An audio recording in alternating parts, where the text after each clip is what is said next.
The grand jury convened on December 5th. Susan spent a full day on the stand, wearing a short pink dress, giving witness to life with the family and her activities at Cielo Drive.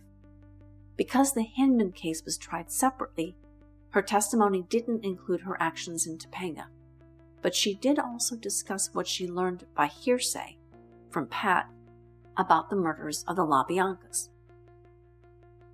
Aaron Stovitz swore in Susan Atkins before 21 members of the grand jury, wrote Manson biographer Jeff Wynne. By law, 2/3 of them had to agree on any indictments. Susan waived her right not to incriminate herself, and, coaxed by Stovitz and Bugliosi, told her story. Some of the details she provided were so explicit that at one point, a recess was declared when a gagging grand juror had to leave the room. Other witnesses included Terry Melcher, Greg Jacobson, Linda Kasabian's father, Danny DiCarlo, Winifred Chapman, Stephen Parent's family, Shelley Joyce Nadal, a.k.a. Ronnie Howard, who agreed to testify if they would not state her true name, plus Nancy Pittman, Ruth Ann Morehouse, and Diane Lake, who gave zero substantive info.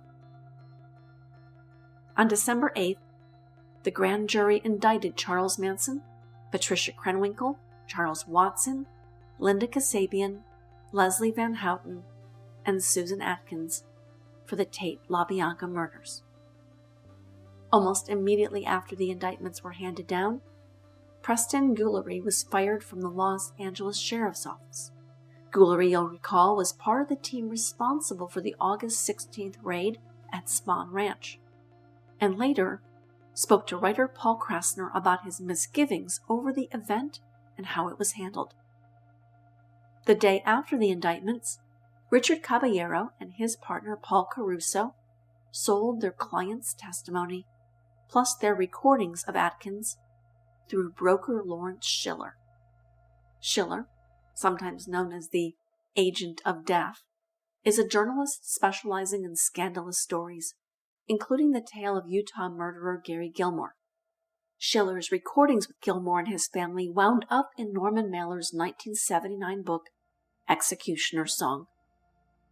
Caballero's deal would publish Susan's story in several European newspapers after the trial, and was expected to net between $150,000 and $175,000. That money was to be split between Caruso, Caballero, Schiller, and Atkins herself. Presumably, Susan's percentage would cover her legal expenses, but it's unclear where it really went, since Susan remained in jail and then prison for the rest of her life. It's doubtful she or her family received their share of the monies, nor is it clear whether she knew about the arrangement. On December 9th, Charlie was transported to downtown Los Angeles. Finally, he had the attention of the whole world.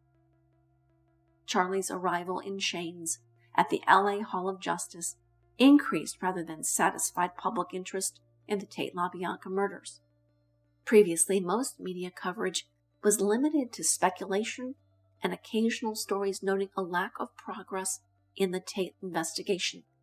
It was impossible not to notice Charlie. There were stories about him to watch or read every day. On December 10th, an attendant at the Sylmar gas station found Rosemary LaBianca's wallet in the bathroom toilet tank.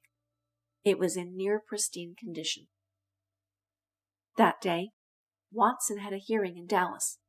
He would continue to fight his extradition. But as Bugliosi wrote, Tex apparently wasn't suffering unduly. We heard from various sources that his one-man cell was comfortably furnished, that he had his own record player and records, his vegetarian meals were cooked by his mother. He also wore his own clothing, which she laundered, and he was not completely lacking company, his cell adjoining that occupied by the female prisoners. Susan was returned to Sybil Brand in protective custody. There she learned that Ronnie Howard was the one who ratted her out.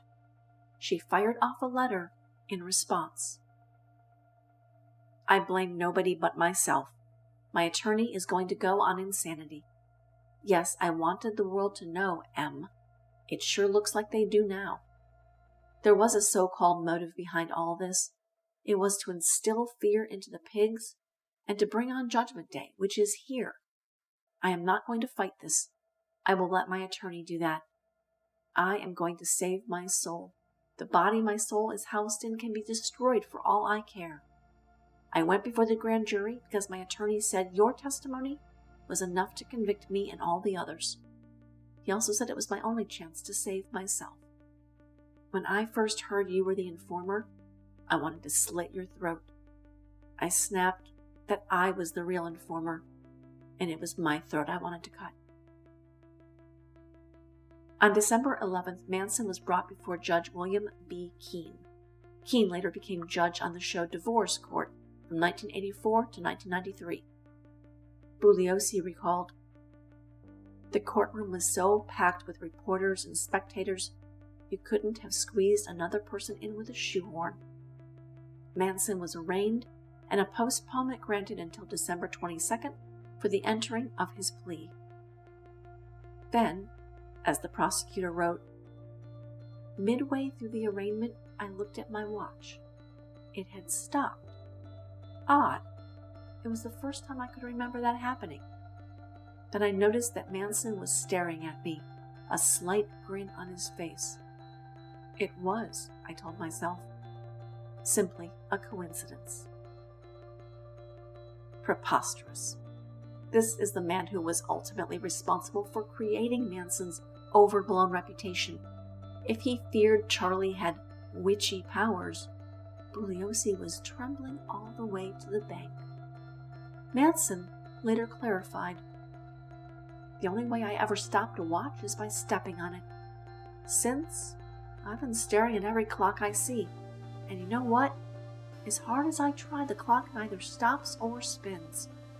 But all the bullshit has people believing I hold some kind of magic." Yet he concurred that all that stuff the DA fed the world has been my shell. It immortalized me and gave me something. It's my protection. At the hearing, the judge appointed public defender Paul Fitzgerald to represent Manson. They butted heads immediately. On December 12th, Bobby's new trial began. On December 14th, Susan's story was leaked to local papers and appeared in the Los Angeles Times. It was obvious that it was Lord Schiller, the broker, who leaked them because before the year was up, he also got himself a book deal based on those stories. That weekend, her horrifying tale shared the front page with news of Altamont, where a Rolling Stones concert ended with the murder of a concertgoer by the Hells Angels. The 60s were officially over.